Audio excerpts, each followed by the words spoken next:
again, and welcome to the Author Roundup. This special segment of the Book Connection Show showcases emerging indie authors who join us for a discussion of their newly published books. Join us for a conversation with our next guest author.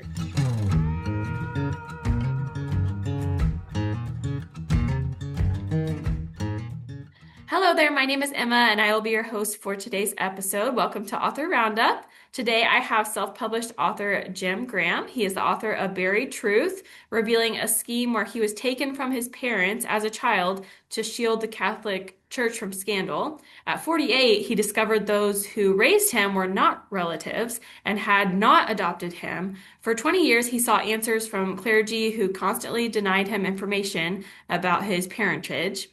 So, wow, what an introduction. Thanks for being here, Jim. We're happy to have you. And thanks for being here. Well, I'm happy to be here with you, Emma. And if you don't Yeah, mind, I'd like to read a short passage from my book, and that will perfect. kind of start the questions and answers. Okay, yeah, perfect. Uncovering the facts of my history, of my life, have been extraordinarily challenging. My life was a puzzle, and gathering the pieces and assembling them into a coherent whole was an intellectually satisfying endeavor. It was also profoundly disturbing to realize that other people I believed I was close to had always known my story and never shared it with me. Each time that I learned something new about my parents' lives and my own, I felt rewarded. At the same time, when I encountered those stories, the pieces of the life that had been withheld from me, I felt blundered, as though I had been the victim of a robbery. Coming across the fundamental facts of my own life for the first time when I was well into middle age was like spotting the family silver in the dusty window of a pawn shop decades later after it was stolen. You might be able to prove ownership and retrieve the objects, and they still have value, but all those years you may do without them will not be returned to you. Wow, wow. That's really powerful stuff. Is this your first book that you've written? Yes. Because that was really written very beautifully. Did you enjoy the writing process? Had you ever enjoyed writing before? Well, most of my writing before was professionally because did investor relations for small public companies, and I would write press releases and design the annual report and write those. But those are very kind of matter of fact. Yeah. This book was a little more difficult for me to write because Yeah. I had to express my emotions, which I didn't in Right. commercial writing, and Yeah. it was difficult to kind of draw that out of me and tell the whole story as from my heart. Yeah. And so where did you grow up? Where did you I and your grew up in family? the outskirts of Buffalo, east of Buffalo, in Williamsville, a small town, uh, basically a lower than average income family. Mm-hmm. I lived in a small house with three generations of Grahams. There was the grandparents.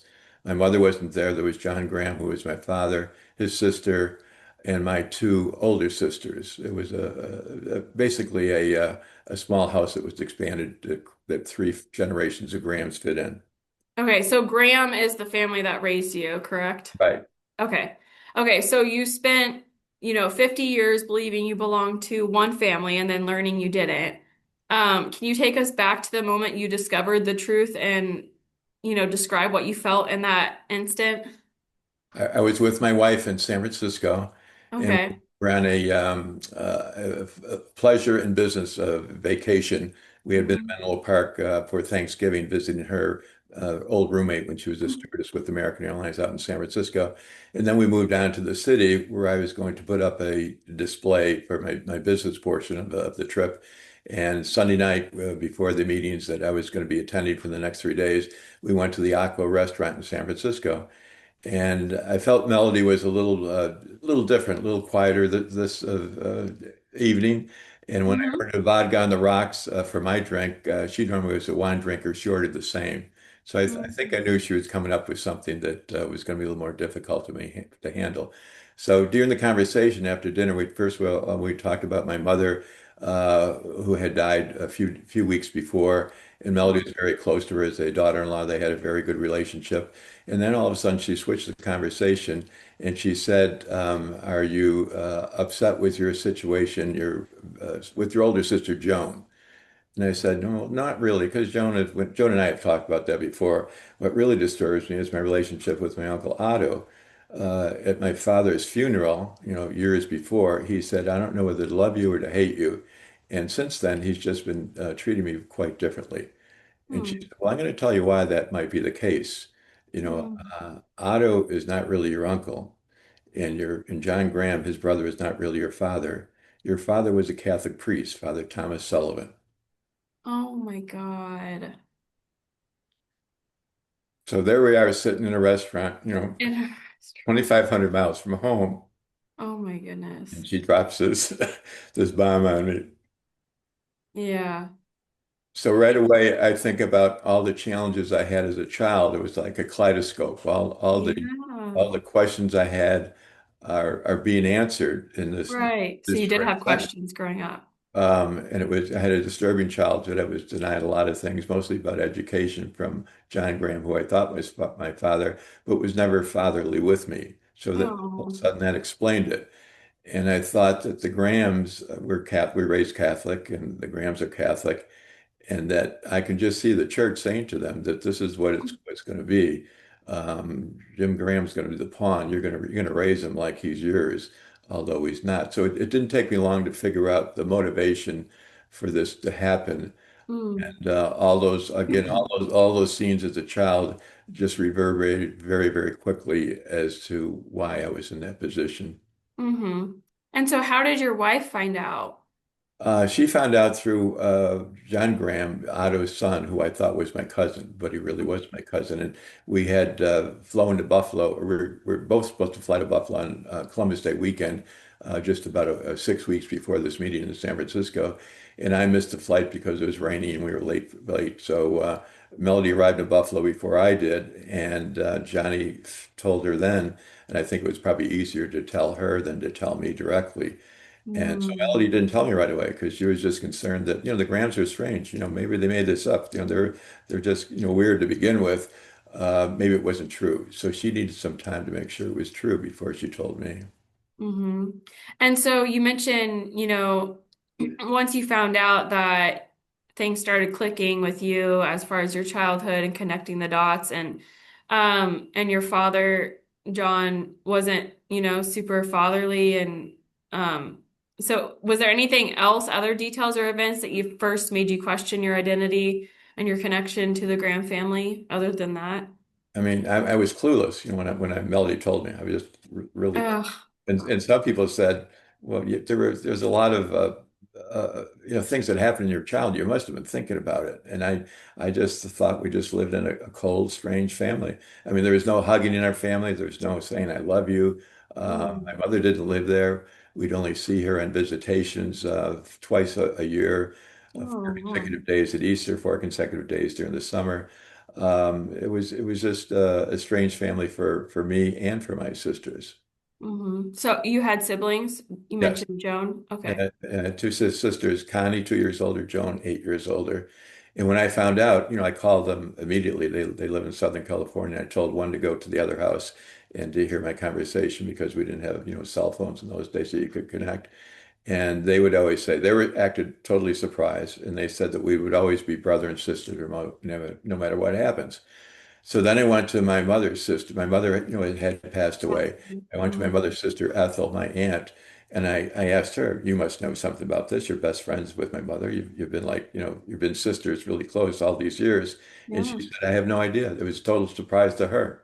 Oh my And, gosh. and I found out that just didn't seem possible, but she's elderly and I didn't want to push her. She said she didn't know. Yeah. She didn't Yeah. know. Oh my goodness. And so your siblings, so they didn't know, but were they also adopted or they just were surprised? Or were you the only one that wasn't blood related? Well, I was the only one that wasn't blood related to John Graham Okay. because my mother had a relationship with a priest outside of John Graham's marriage, but my Okay. mother and John Graham, the girls were, Yes. blood relations there. Oh, So they became half sisters automatically. I thought okay. both sisters became Okay. half sisters. It's a little Oh. confusing to tell the story. Oh my Uh, gosh. but That's again, the church cool. planted me back in John Graham's home because it would look natural because everybody, saw the Grahams growing in the family, and I came along, and everybody thought I was the son of John Graham. They didn't know about the relationship my mother with had Father Sullivan. Mm-hmm. And so in what ways did this like revelation like reshape your understanding of like who you are at such like an old at such a, you're married, you might have kids, like you're 48, like how on top of that as well. Well, my world was upside down all of a sudden Yeah. because I had to find out. I'm not a person just going to sit by and say, well, things happen. I had to, find out from the Grahams initially, Yeah. who structured this? How was it structured? How could it happen? All these years, how could everybody keep that secret for such a long time? Mm-hmm. So initially, I went to Otto Graham, who's one that said, I don't know whether to love you or hate you, and his sister Catherine, who lived in our house. She was a spinster. So I knew Catherine very well.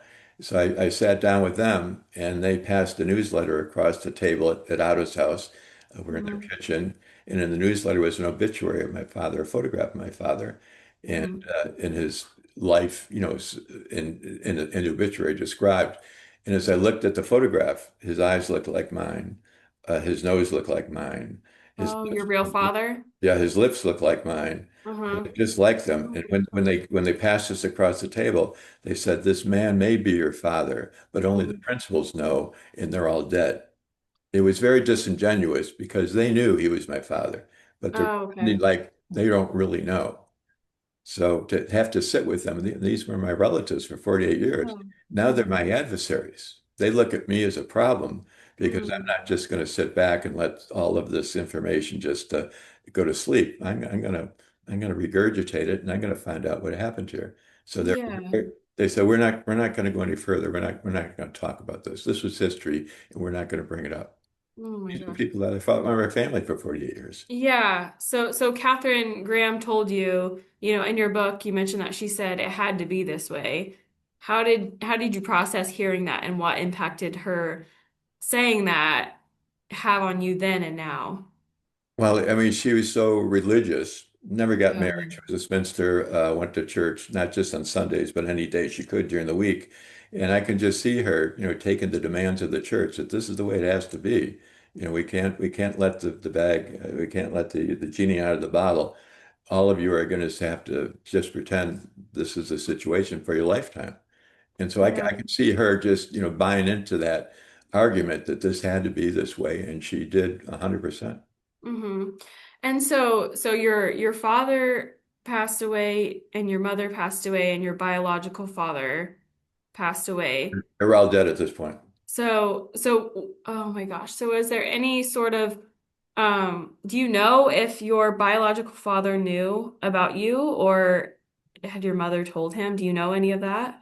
I do, but it took me 25 years to really find it all Really? out because everybody Yeah. resisted me. The Grahams weren't going to tell me anymore. Yeah. And then when I went to the Catholic Church, Hmm. they didn't want to admit that they had put this scheme together and Hmm. participated in this with the Grahams for all these years. So again, when I went back to Ethel about a year later, because I had heard from somebody in the Graham family that she knows. She knows. You go to your aunt and she knows. So I went to her and I said, Ethel, you know. Hmm. And she broke down in tears. And she Hmm. said, I did know, but I didn't do Hmm. anything about it. And I should have. I feel Hmm. guilty. Hmm.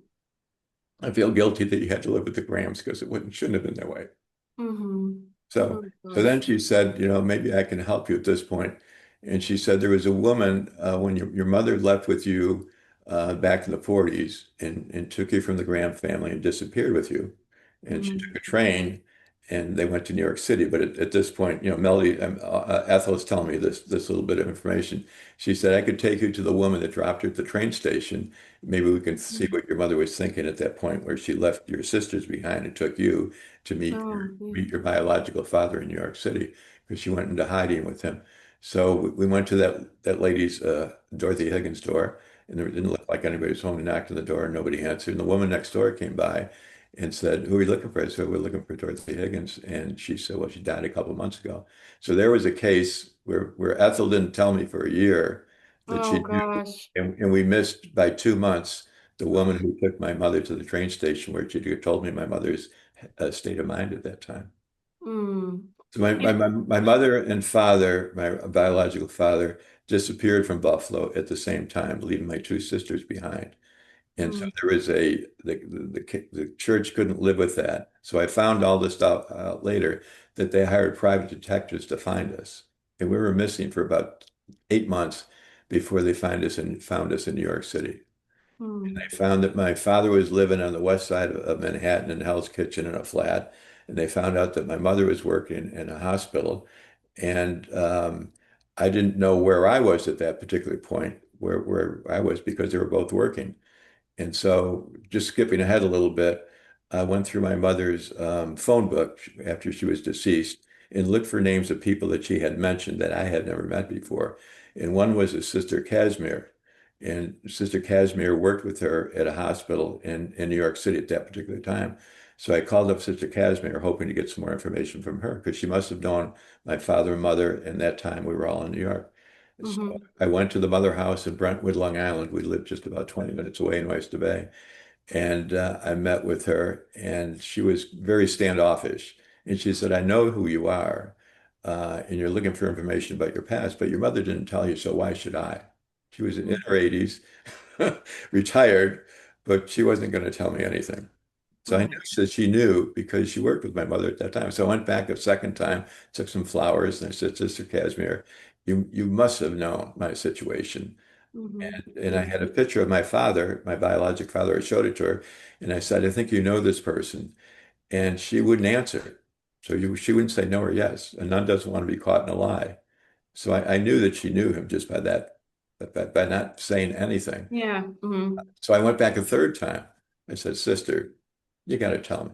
You must have known. At least tell me where I was when my mother and father were working. Where did they put me? She said in the Foundling Hospital. And I think it was, I don't know what she was just, she's in her mid 80s, and I've been there 3 times now asking her questions. So the Foundling Hospital thing was very emotional for me to find out I was in an orphanage at that time. But Mhm. it gave me the ability to find out what my parents were doing for the 13 months that we were missing from Buffalo.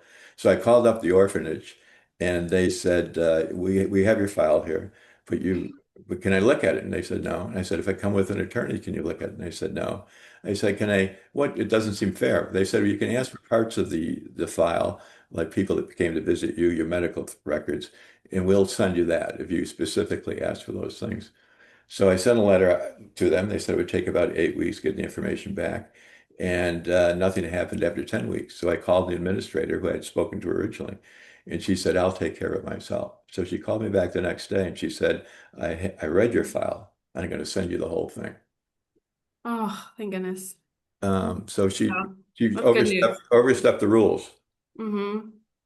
And just reading that file, 32 pages long, was like reading a book. It's almost like, someone had written this. It just doesn't seem like it would happen in this day and age, something like that.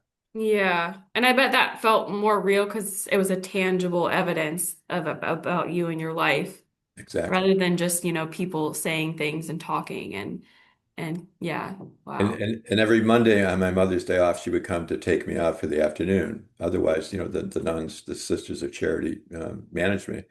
And so every time she came in, they would sit down with her and ask her questions because they had no idea what her total situation was. She just knows that I was born out of wedlock, but they didn't know who the father was.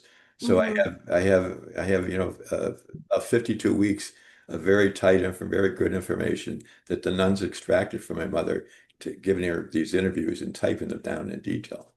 Hmm.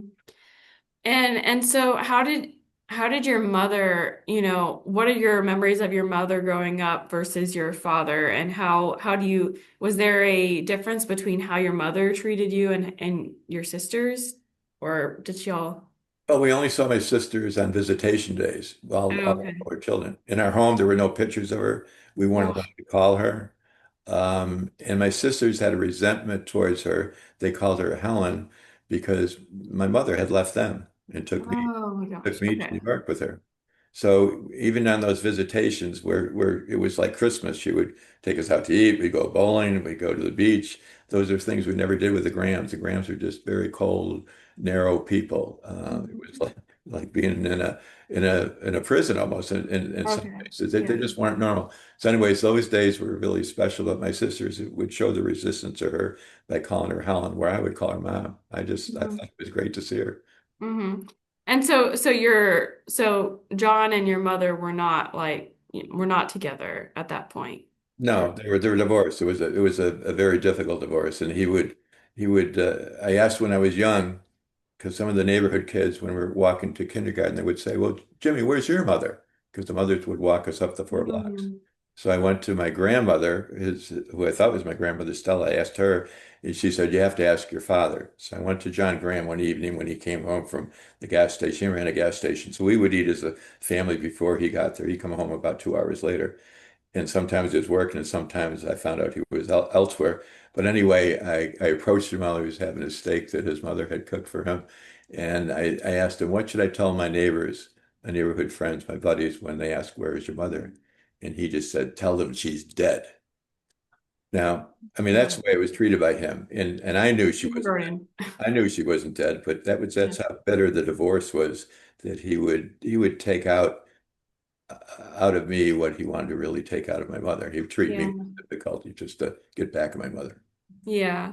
And so that was like your childhood. How was it when you were like in your teenage years and leading up to like 18 and what happened after like when you were an adult?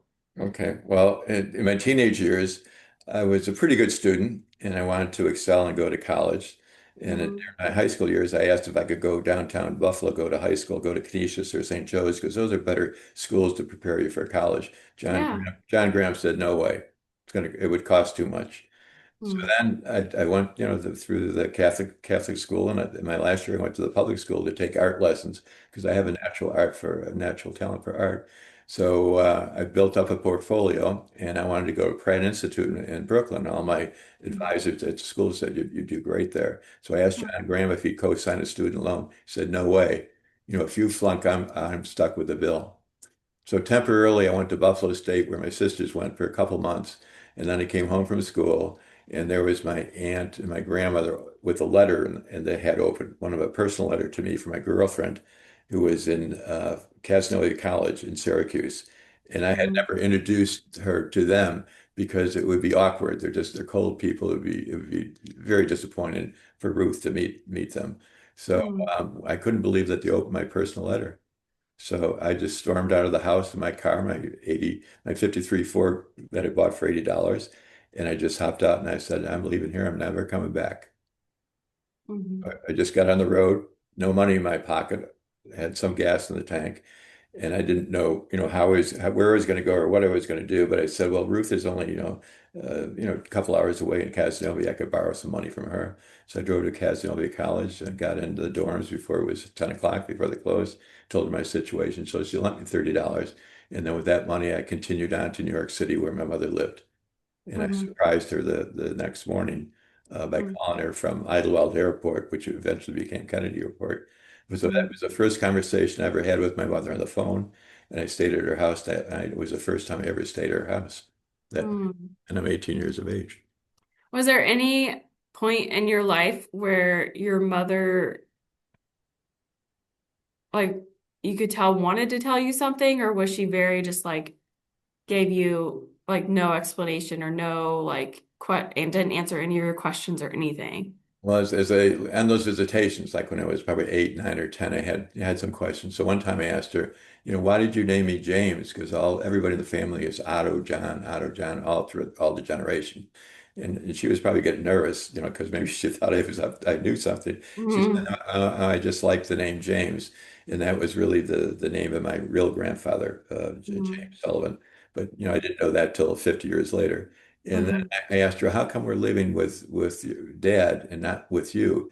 And she said, well, he hired a real high-powered attorney, and I couldn't defend myself because it was just too expensive. Mhm. Mhm. So the only other time when I felt that she might tell me was when she was got notice that she had a couple weeks to live.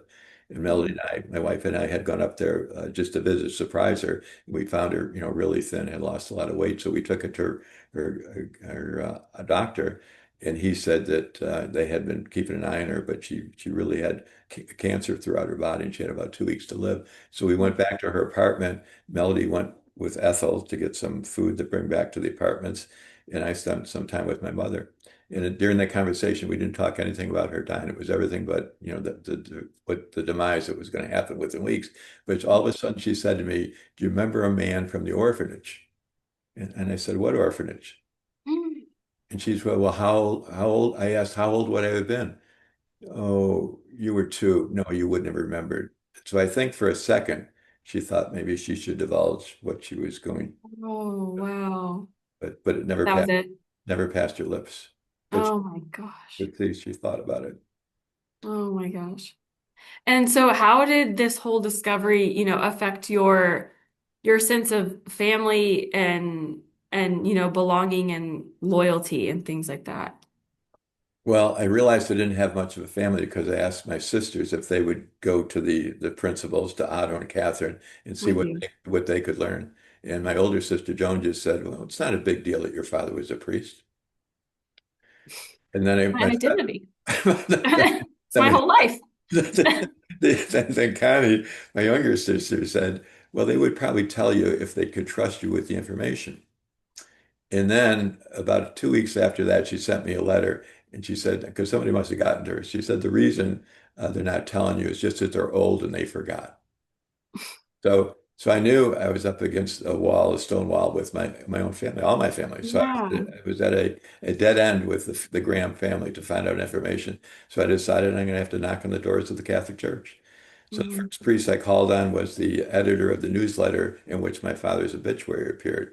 And my Mhm. father had even mentioned that he was the founder of the newsletter back in the 40s. And this person, Father Ruddy, had taken over his place. So I called up the Tewksbury facility where he is in Massachusetts, and I asked if I could come and visit because I'd like to get some information on Father Sullivan. And I mentioned another priest my father was familiar with, and I didn't mention that I was the son of Father Sullivan. I just want to get some information on him. And he was very pleasant on the phone when we made the arrangements. And then he called just to confirm. He confirmed the day before. It was just before Christmas, and all of a sudden his disposition changed. He said, "Well, Mm. we can't go to lunch. And if you're going to meet me, it's going to have to be at 10 o'clock in the morning." Now knew we lived 4.5 miles away. So he was trying to make it difficult so I Mm. wouldn't show up at the meeting. So we stayed with friends in Connecticut and drove the 2 hours before the meeting. So I appeared there. And Mm. we had a conversation where I asked about Father Sullivan, and he said that he was a great orator, a theologian. He was had a doctorate degree in theology. He could beat anybody in discussion on theology. And he was a reader, a good preacher. He didn't run a parish. He wrote the newsletter, and he taught in the seminary. And Mhm. he said, if you're looking for more information about him from his peers that are here in the retirement facility, forget that. Everything I told you is what you're gonna know. And I said, where is he buried? And he said, well, if it wasn't so snowy, there's a foot of snow on the ground, you go out back. It was almost like a sly remark. You go out back and you can see his grave because he knew it was his Mm. son, and Oh. we both knew that. But I didn't approach him. I just didn't think he was the one to approach. So as Mm. Melody and I walked out of the facility, she said, "Why didn't you tell him?" I said, "I just didn't feel comfortable with him. He wasn't the guy." But he had mentioned that Father Sullivan was from Lowell. So when my wife got on the interstate, the next exit was Lowell. So we got off there and we said, let's check out Lowell. That's where my father's from. We went to the first Catholic church we could find, and we asked if anybody knew about Father Sullivan. And the pastor there said, yeah, he's from the Immaculate Conception. He passed away, but there's a priest there his age, a contemporary, that's still working there. So we went to the Immaculate Conception Rectory, looked for a Father Savage, the person that he told me that would be my father's age. And he happened to walk in while we were talking to the secretary, walked in behind us, and he was in his 80s. And then the secretary said, the Grahams are looking for some information on Father Sullivan. So he said, follow me. So we went into his office, a very ornate office, and he sat behind his desk. And Melody and I were sitting outside. And he said to me, Melody, are you an attorney? She said, no. He looked at me, are you an attorney? I said, no. He said, "What anything we say in this office is going to stay here. It's not going to leave this office." So I said, you know. He said, yeah, I know. I said, how do you know? You look just like him. So Oh. he was very familiar with my father. So the Mm. first thing he said, did you get your money for the education, your education? And he was in anguish when I said, no, what money? but there was money set aside for my education. So John Graham never mentioned the Oh, money for my high school or never mentioned the money for my college. And he could see he was just disgusted. He said we wanted to do the right thing, so money was set aside for your education. oh my gosh. So anyway, we went on. I talked about where was my father when he disappeared from the order, and he mentioned, well, it's only hearsay, but I'm sure he knew what it was. He was working as a bartender, doing whatever he could, a short order cook, just to kind of survive in New York City. And so at the end, he said, forget the injustices of the past. You're relatively young. You got good genes. Get on with the rest of your life. And that's Mm. how they left me.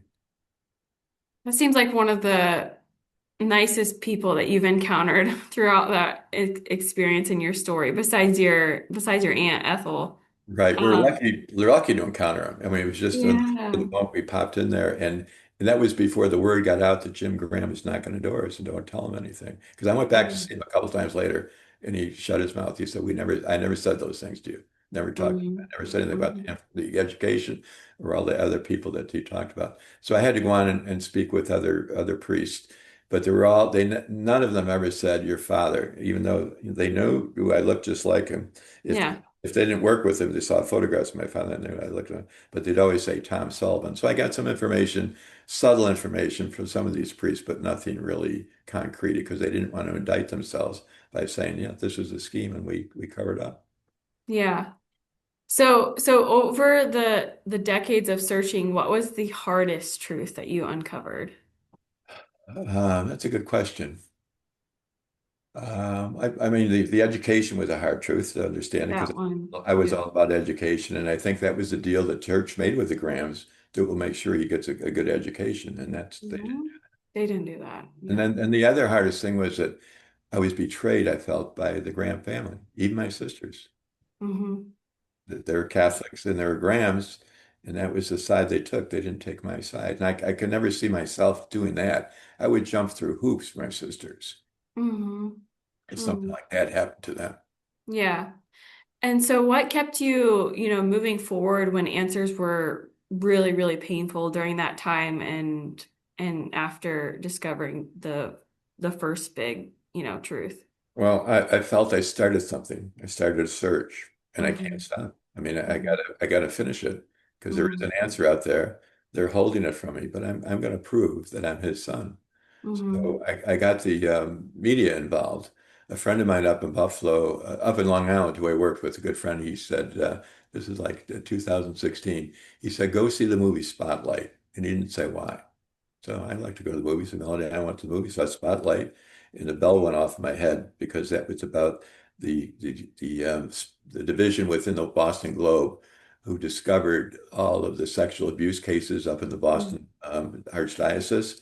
They Hmm. were the investigators that brought it to the surface. So I got on their website the next morning, and the movie was in 2016. All the work they did was in 2008. So I looked for one of the persons, the portrayed in the movie, Mike Resendez, who was portrayed by Mark Ruffalo, and he was still there with Spotlight. So I sent him a page and a half email, just typed it quickly and sent it to his email, figuring I'll never get a response. 2 hours later, Mike said, we're interested. Oh my So I gosh. got the Boston Globe involved in my story.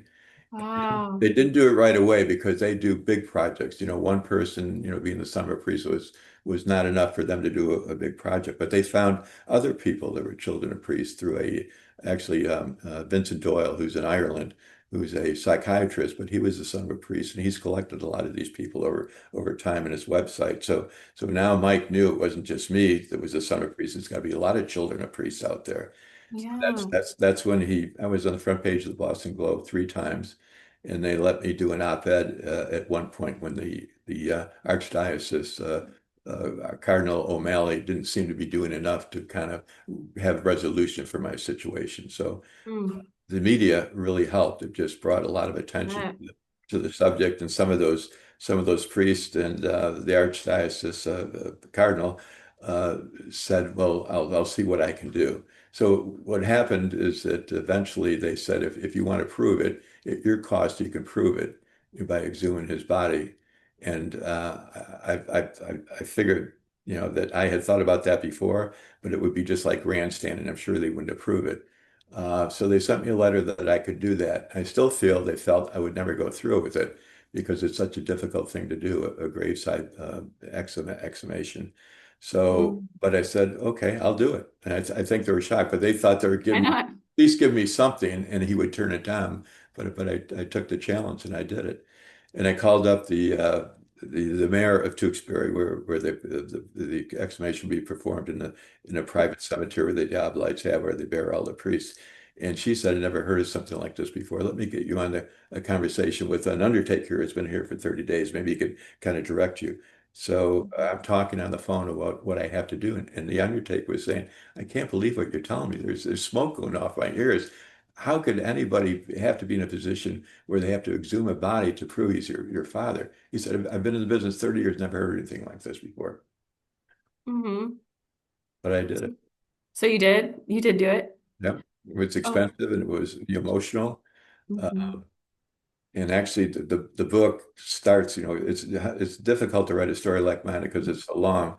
So I always like to go to movies. So some of the movies start with the end. You ever see a movie where they show the end first? Hmm. They went Yeah. throughout. Foreshadowing. Yeah, so Hmm. basically that's how we structured the book. We just mentioned when you read the prologue, it's a scene at the cemetery, but you don't really know what we're doing there because we just take that 3 hours that it actually happened and kind of spread it through the book until you get to the Hmm. end, Oh, and then nice. and then I proved that Father Sullivan was my father. Hmm. And so how did you feel in that moment when you find out that he is your father? Did that answer a lot of questions for you? Did that have a of sort of closure for you as far as one of the answers? It was bittersweet. Yeah. I proved it, which was my goal.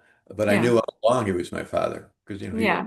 like me, but I had to prove it. So I had to go through 25 years of persistency, knocking on the doors of the church to at least get that resolution. So it's bittersweet. I proved it, so I did everything I could. That's what I feel. Hmm. But I never had my father. I never. Hmm. It's just like my reading. The things in the pawn shop. That you find that they're real, they're yours, but you miss Hmm. all the time to use them or be with them. So Hmm. it's I'm kind of pragmatic. I mean, it happened, and I don't sit home every night and cry on my shoulder and Hmm. worry about it. It happened, and it wasn't right, and I missed my father all my life, and I missed my mother most of my life. Hmm. So it was difficult, but I just moved ahead, and you have to get on with your life. But at least Yeah. from my parents' perspective, I took their story and gave it exposure because it was just swept under the rug. The Catholic Church thought we'd never hear about their story. So, Hmm. so at least for them, we know their story, and Hmm. um, I told it. Hmm. How often do you know, like how often this happens, like with children that are born out of, wedlock with priests and the scandal and the cover up? How often does that happen or has happened? Well, it's happened over the centuries, and even Vincent Doyle in Ireland has about 200 followers that were children of priests that he Hmm. accumulated over the last 10 years or so. So there's Hmm. probably a lot more out there, but he calls me the legend because he said no one has done what you have. No, no one's exhumed their father to prove it. Hmm. Yeah. So so how has discovering the truth, shaped the person you are today? I think actually I was prepared for this situation because of my getting through my childhood and still being very normal, uh, Hmm. getting through business and being successful. It gave me the ability to have the confidence to go to the Catholic Church and pursue them. Hmm. So I think the journey, although difficult at times, made me stronger. Hmm. And so you have, your wife, Melody, and do you have kids? Did you guys have kids? No. No, How, not that we don't like them, it just didn't happen naturally. yeah. So how has it been having Melody by your side, all these years and helping you through, this truth and discovery? Well, she was my only ally. Hmm. Everybody else turned me down. So Hmm. without her, wouldn't I don't know if I would have accomplished it because she was always in Hmm. my corner. Wow. She never Wow. said we shouldn't be doing this. You shouldn't be spending the money. You shouldn't be spending the time.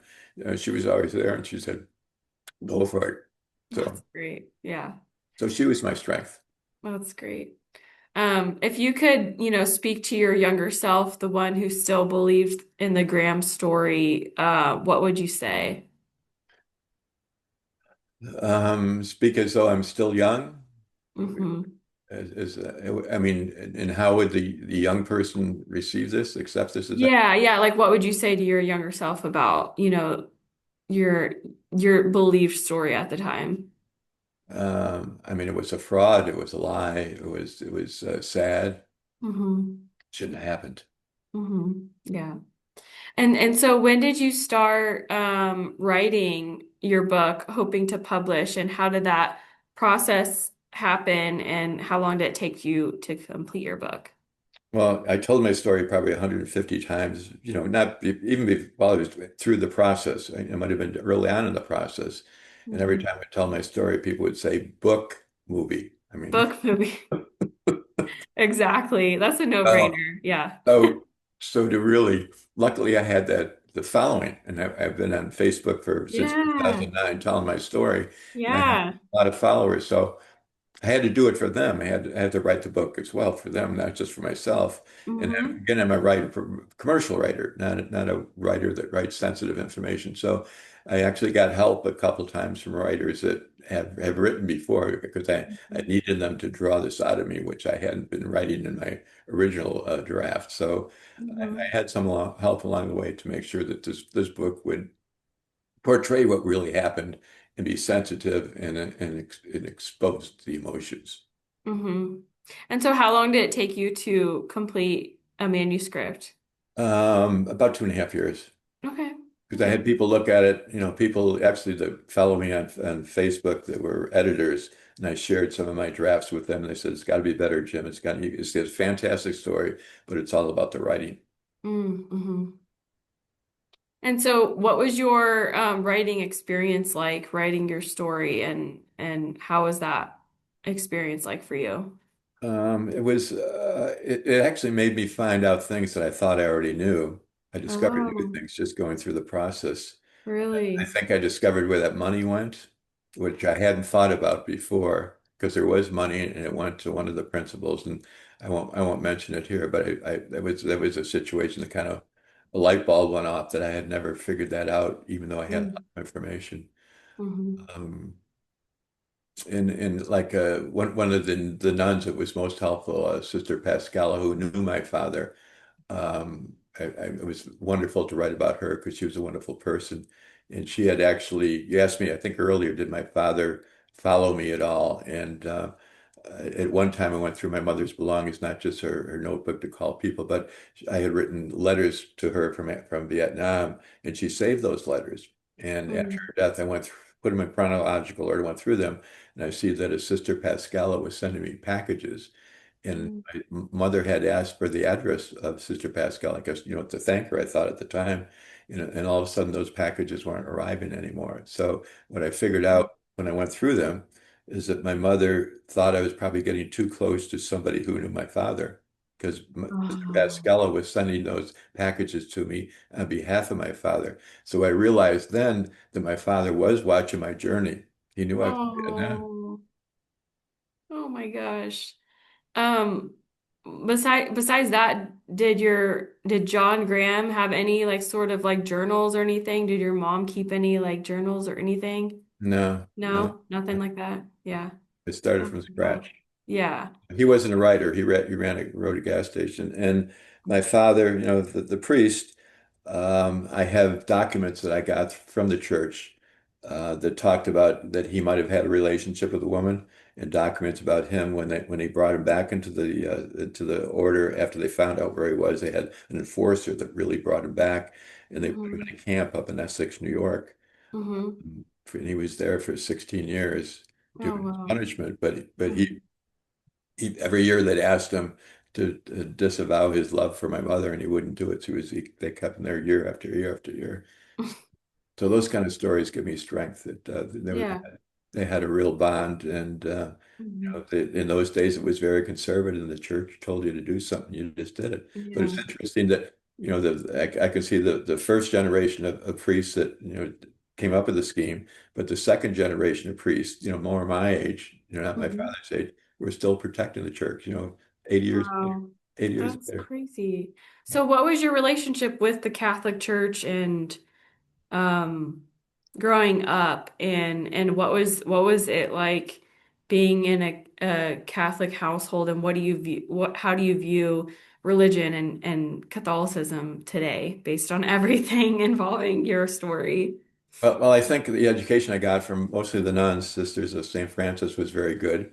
And you Mhm. learned respect. It wasn't just Yeah. writing arithmetic, but you learned how to be a good person. I think that was very good. There was Yeah.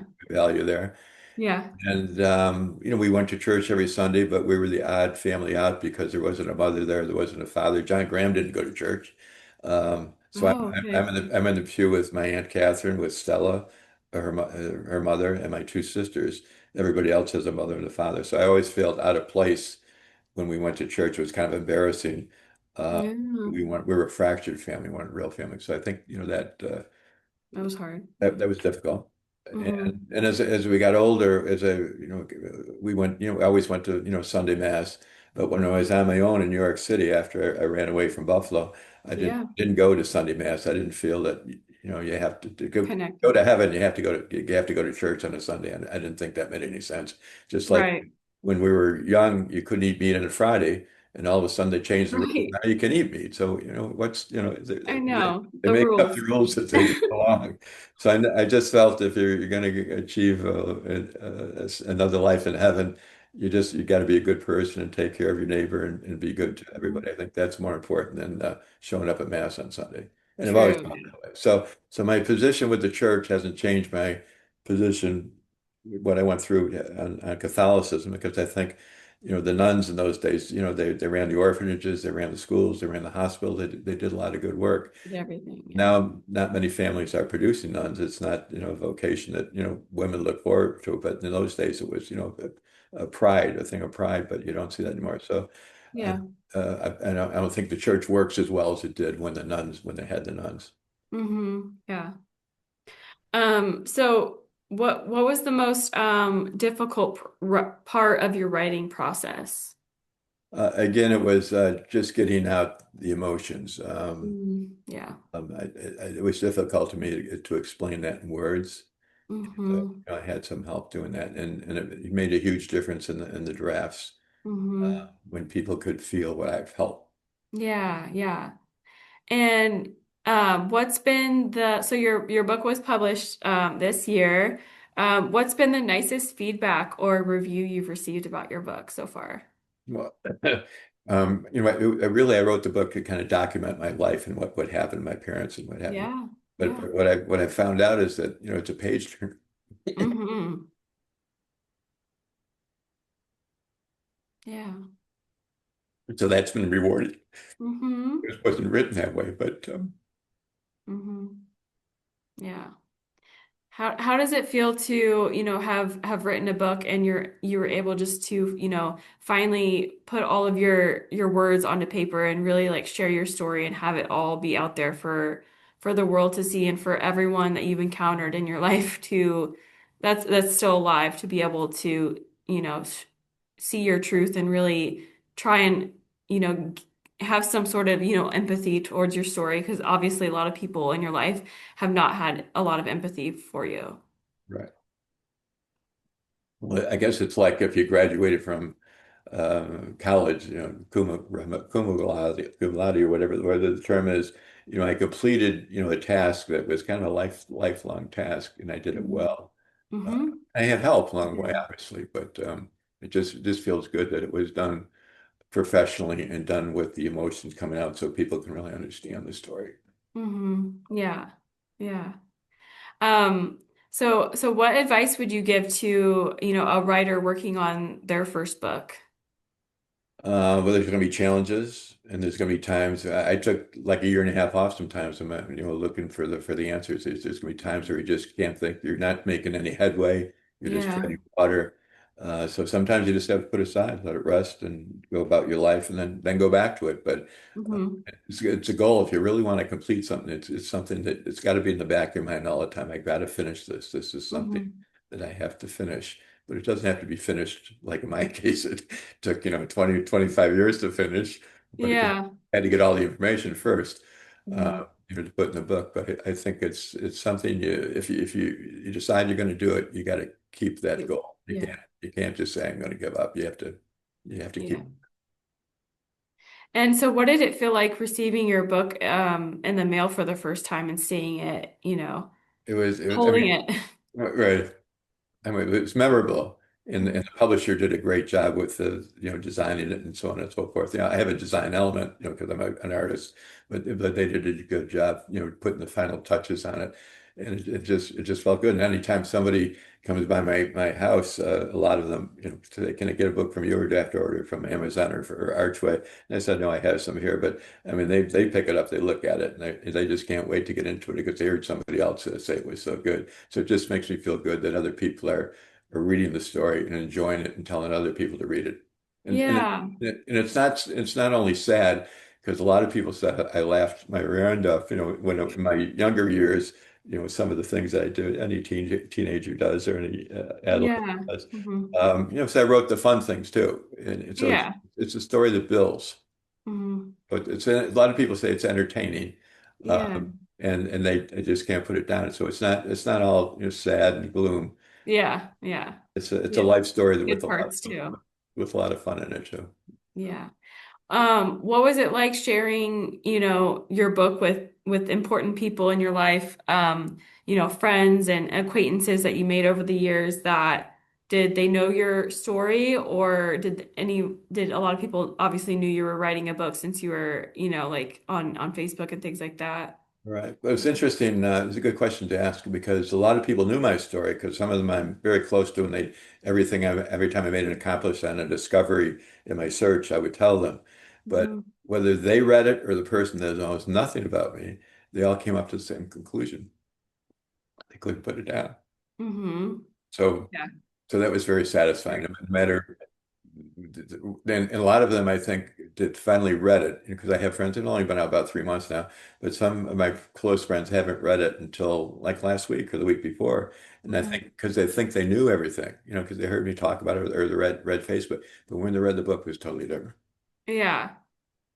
Um, so are you working on anything, in your professional, author career or any goals you have for next as an author or anything? I don't think I'll do another book. Actually, two people thought I should do another book, like a follow-up to how I feel about, the acceptance of this book and some of the things that maybe I left out of the book. But I probably won't. But a couple of people have kind of pushed me to do that. Yeah, But yeah. it's just fun to write something and it's so well received. Yeah. And I'm so, happy that you were able to, share your book and get it out there, but also um discovering, how the way you write and obviously the passage that you wrote in the beginning and read it out loud, was very powerful. So I think it's great that you wrote your story not only to tell your story, but also to have such an impact on people as far as making them feel, a certain way after reading a book and things like that. So I'm sure that's something that you're proud of too, as far as, being like, I'm a really good writer and, can get my emotions across, and that's great. I'm sure that's something to be proud of. Well, I think we'll encourage other children to preach because there's a lot of them out there. And Yeah. actually, the sexually abused children, they follow me. And it's good for them too because I persevered and they still have to persevere. There's a lot of them that just don't Mhm. have the answers to questions that they have. But Yeah. after it, Yeah. they might. Yeah. Yeah, that leads me into my, my final question. What do you hope readers take away from your journey, and how do you think it can help, people that have been affected maybe in this sort of way? Well, I think it's inspirational for any cause anybody will have because it's mostly about perseverance. Hmm. I happen to be the son of a priest.